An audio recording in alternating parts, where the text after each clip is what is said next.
A few weeks ago, I found myself on the beach with my son, Finn, in what would become an unexpectedly thrilling chapter of our lives, one that left me questioning the boundaries of normalcy. The beach, my long-standing refuge for contemplation and escape, was where I sought solace that day. With David, my husband, once again ensnared by work, his absence had become as predictable as the tides. This left Finn, my 18-year-old, who carried the stature and poise of someone beyond his years, and me to carve our own adventures from the mundane. The trip to the beach was an impromptu decision, spurred by the morning's bright promise. Finn sat beside me in the car, his focus split between his phone and the landscape, his responses to my attempts at conversation brief, cloaked in the polite distance of adolescence. Yet, there we were, with the vast, open beach before us, a place where I hoped we could shed the layers of routine and connect. We settled on a secluded spot, the sand beneath our feet cool and damp, a stark contrast to the relentless summer sun. As I unfurled our towels and Finn secured the umbrella, the beach whispered with the laughter of distant families, but we were in our own world, one where the horizon stretched out like a promise of endless possibilities. "You're really going to spend the whole day staring at that thing?" I jested, nodding toward Finn's phone.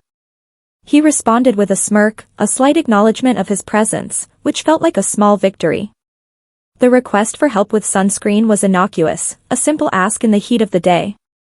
"Can't you do it yourself?" he quipped, his voice tinged with the playful sass of youth.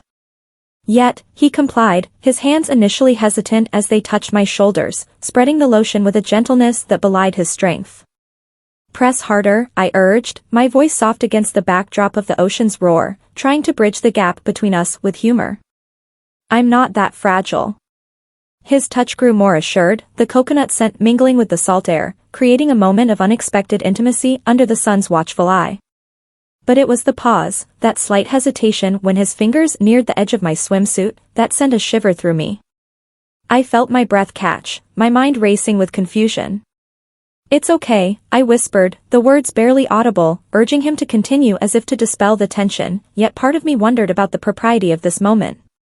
His hands resumed, moving with a cautiousness that made my heart race, each touch a question mark in the sand. "Thanks, son," I managed, my voice a mix of gratitude and something else I couldn't define as he pulled away, his face betraying a flush of color. The silence that followed was thick, charged with unspoken thoughts. "You okay?" I ventured, searching his face for answers. His nod was non-committal, his gaze fixed on the sea, leaving me to navigate the whirlpool of emotions inside me. "Let's grab something to eat," I suggested, aiming to lighten the atmosphere. We sat on our towels, the cooler a small island of normalcy between us. But the conversation was stilted, his responses short, his eyes avoiding mine, suggesting that the moment hadn't just passed, but had left an imprint. "Want to take a walk?" I proposed, hoping to wash away the tension with the rhythm of the waves. Finn agreed, and as we walked, the water cool against our feet, I watched him, his posture reflective, his mind seemingly elsewhere. "What's on your mind?" I asked, my voice light, trying to coax out the thoughts that seemed to weigh him down. The beach stretched before us, each step a chance to unravel the day's complexities, to perhaps find clarity in the simplicity of the sea and sand. But as we walked, the silence between us was not just the absence of words, it was a conversation in itself, one filled with questions about what had just transpired, about the lines we might have blurred, and about the journey of understanding each other anew. He shrugged again, his shoulders lifting in a gesture that seemed to carry the weight of his thoughts. "Nothing really, just thinking about, what?" His voice trailed off, his gaze locked on the horizon as if searching for answers in the distant blue. "I don't know, life, I guess." I smiled softly, the warmth of the moment brushing against the coolness of his introspection. "That's a pretty big topic." Finn stopped walking, turning to face me, his hair tousled by the wind, giving him an air of a seasoned philosopher rather than a young man barely out of his teens. "Do you ever feel like you don't really know who you are anymore?" The query caught me off guard, a stone thrown into the still waters of my assumptions. "All the time," I admitted, my voice softening, matching the vulnerability in his eyes. "Why do you ask?" His gaze dropped to the sand, his foot tracing absent patterns in the moist grains, a silent dance of contemplation. "I don't know, I guess I've just been feeling different lately, like I don't fit in anywhere." The ache in my heart was palpable, a mother's instinct to soothe the confusion of her child. I reached out, placing a comforting hand on his shoulder, offering a gentle squeeze. That's normal, Finn, especially at your age. It's okay to feel like that. His eyes met mine, searching for reassurance. You really think so? I do, I affirmed, my tone solid, hoping to anchor him in the sea of his doubts. And it doesn't last forever. You'll figure it out. You're an amazing kid, Finn. You'll find your place. We stood there, the sound of the waves our only companion, until a small, tentative smile broke through his contemplation, lighting up his face like the first star in the evening sky. Thanks, Mom, he whispered, and the tightness in my chest eased. Our walk continued, the conversation drifting towards lighter shores. I regaled him with tales of my youth, of beach days, chasing seashells and constructing grand sandcastles with my friends. His laughter, vibrant and genuine, was like a balm to the soul.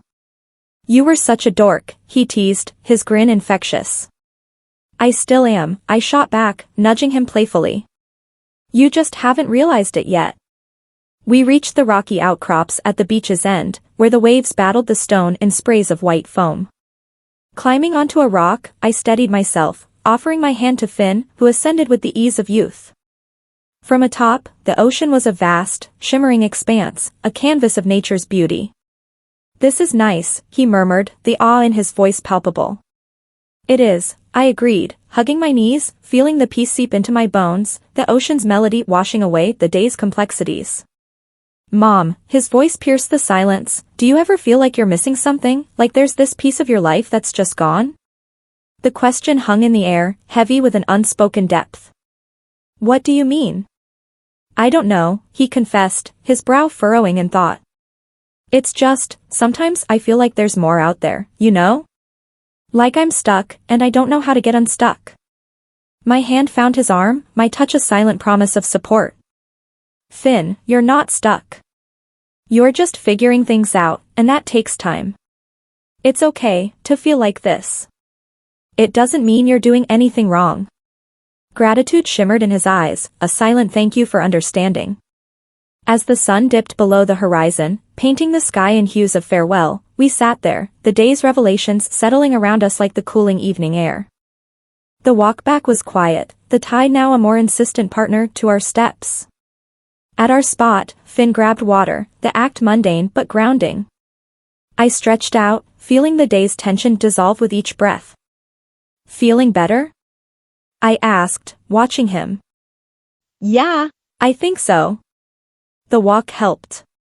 Good, I smiled, feeling a maternal pride in this small victory. You've been carrying a lot lately, it's important to take moments like this to just breathe. He sat beside me, the silence between us now a companionable one, filled with the ebb and flow of the sea. Yet, there was an underlying current, a tension like a wire, taut and humming. The breeze picked up, and I wrapped myself in the blanket Finn thoughtfully draped over me, his hands lingering, sending a warmth through me that was more than physical. Thanks, I murmured, my voice a whisper against the wind. Mom, can I ask you something? His question broke through my reverie. Of course, I turned to him, fully present. Do you ever feel like you're not enough? His words struck deep, a wave crashing over me. I mean, he continued, his voice earnest, you're always doing everything for everyone, Dad, Lily, me, but who does anything for you? The complexity of his observation left me momentarily speechless, a mix of gratitude and a sudden, sharp recognition of loneliness. That's a complicated question, I managed to say. You don't have to answer if you don't want to, I've noticed how hard you work, and I don't think anyone gives you enough credit for it. Tears pricked at my eyes, emotion swelling like the tide. Thank you, Finn, I whispered, touched beyond words. His hand found mine, the contact electric, grounding. I looked at our hands, feeling the world narrowing to this moment, this connection. Mom, his voice was a whisper, you deserve to feel seen. His gaze held mine, and in that look, I saw a precipice, a boundary on the verge of being crossed. Finn, I started, my voice trembling with the weight of what was unsaid, but he shook his head. I know it's weird, he said quickly. I know it doesn't make sense, but I just want you to know how much I care about you. I care about you too, Finn, more than you realize. My voice was steady now, but my heart was not. Can we stay a little longer, he asked, his plea soft. I nodded, words failing me as we sat there, the sky turning into a masterpiece of dusk. His shoulder brushed mine, and I felt the duality of comfort and a burgeoning unease, a mother's love tangled with something else, something I dared not name. I'm glad we came here today, he said, his voice barely audible over the waves. Me too, I echoed, the simplicity of the words belying the complexity of my feelings. As night approached, I was acutely aware that this day had changed us, set something in motion that neither of us could yet fully comprehend. The sky was painted with deep purples and soft oranges as twilight claimed the day, draping the beach in a serene yet ominous cloak. The rhythmic crash of waves was a constant companion to the distant calls of seabirds, creating a symphony of solitude that wrapped around us like the cool evening air. The world seemed to have shrunk to just Finn and me, cocooned in the fading warmth of the sun and the palpable tension that had been building all day. Finn leaned back, his body supported by his elbows, his face a canvas of calm, though his eyes betrayed his inner turmoil, glancing at me with a frequency that spoke volumes. I felt the heat of his gaze like a physical touch, even when I avoided looking back. I adjusted the blanket around my shoulders, an act more of distraction than necessity. It's getting late, I murmured, my voice barely rising above the whispering waves, though I made no move to end this moment. Yeah, he responded, his voice a low rumble. But it's nice here. Quiet. Quiet. The words seemed to echo around us, encapsulating the unspoken dialogue that had been brewing. I turned to look at him, the dim light softening his features, lending him an air of maturity that was both comforting and unsettling. Mom, he said, his voice cutting through the silence, prompting him to sit up. Can I tell you something? The suddenness of his words made me pivot to face him completely. Of course, I said, steadying my voice, though my heart was anything but steady. You can tell me anything. He paused, his fingers clenching the towel beneath him, a physical manifestation of his inner conflict. It's just, I don't know how to say this without it sounding weird. I tilted my head, my heart racing now. You don't have to be scared, just say what's on your mind. He exhaled, a sharp, nervous breath, running his hand through his hair. I've been feeling different lately about things, about you. His confession was like a wave crashing over me, leaving me breathless. My immediate impulse was to deny, to laugh it off, but the gravity in his eyes demanded I take him seriously. Finn, I said, caution lacing my tone, my voice a mere whisper. What do you mean? He looked down at his hands, his shoulders rigid with tension.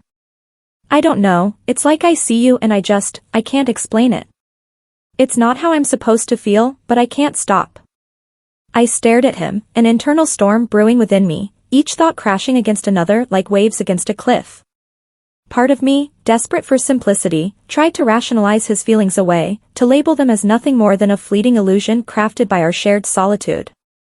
Yet, another part of me, the part that had felt an inexplicable draw towards him all day, knew the truth of his words was undeniable, piercing through the veils of denial I had woven around my heart.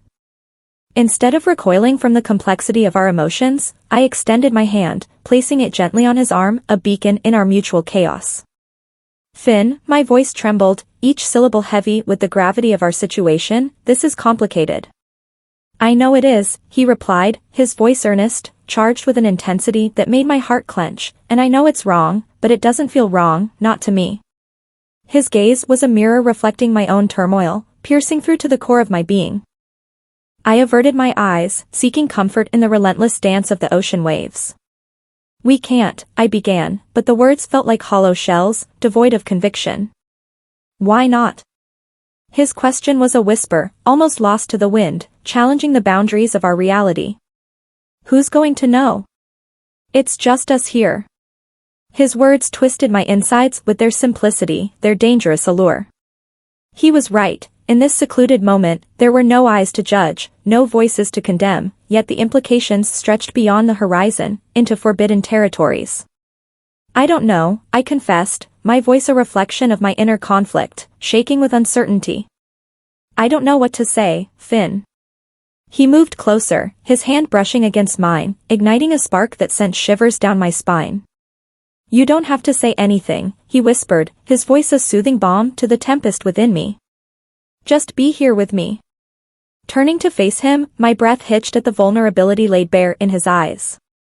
He wasn't just my son, he was a young man grappling with feelings that transcended our roles, and I felt an ache, a profound, resonating pain at the tangled web of our connection. Before I could reclaim my composure, our foreheads touched, a gesture teetering on the brink of intimacy and caution, and then his lips met mine, soft as a whisper but charged with electricity. The kiss started as a question, hesitant, but as it deepened, it became an undeniable statement of our forbidden bond, a silent agreement to acknowledge what our hearts could no longer deny. The world around us evaporated, the waves, the night, all faded into obscurity as we surrendered to the moment. His hands, first cautious on my waist, grew more confident, and we ventured into realms that should have remained untouched. The beach was our silent witness, the night our shield, as we explored a path laden with moral danger but vibrant with raw, undeniable passion. When we finally parted, our breaths ragged and our minds reeling, the gravity of our actions descended upon us like a cold fog. I'm sorry, he said, his voice laced with the sorrow of realization. Don't apologize, I managed, my voice a mix of confusion and the thrill of the forbidden. Just don't. It was amazing. The silence that ensued was heavy, a tangible acknowledgement of the irreversible step we had taken. The beach now lay in darkness, the moon casting shadows that seemed to echo the new shadows within our souls. Are you okay? He asked, his voice barely rising above the ocean's murmur. I think so, I murmured, though my thoughts were a whirlwind. Are you? He laughed, the sound bitter, tinged with regret. I don't know. I feel like I'm teetering on an edge, unsure whether to leap into the unknown or retreat to safety. His metaphor was apt, resonating with the decision that loomed before us, one that could not be undone. I looked at him, seeking answers in the contours of his shadowed face. Finn, I said, my voice quavering with emotion, we can't let this go any further. This isn't right. He recoiled slightly, his jaw tightening as he looked away. I know. But it doesn't feel wrong, not to me. His candor struck me like a physical force, compelling me to face my own conflicted feelings. It doesn't matter how it feels, I countered, though my words felt like sand slipping through my fingers. We have to think about the consequences, about what this could do to us. He turned back, his eyes burning with a passion that made my heart falter. And what about what it's already done? He challenged. What about the fact that I can't stop thinking about you, that I feel like I'm losing my grip on reality every time I see you? I was rendered speechless, the truth of his confession echoing in the silence between us, a truth that time and reason might struggle to erase.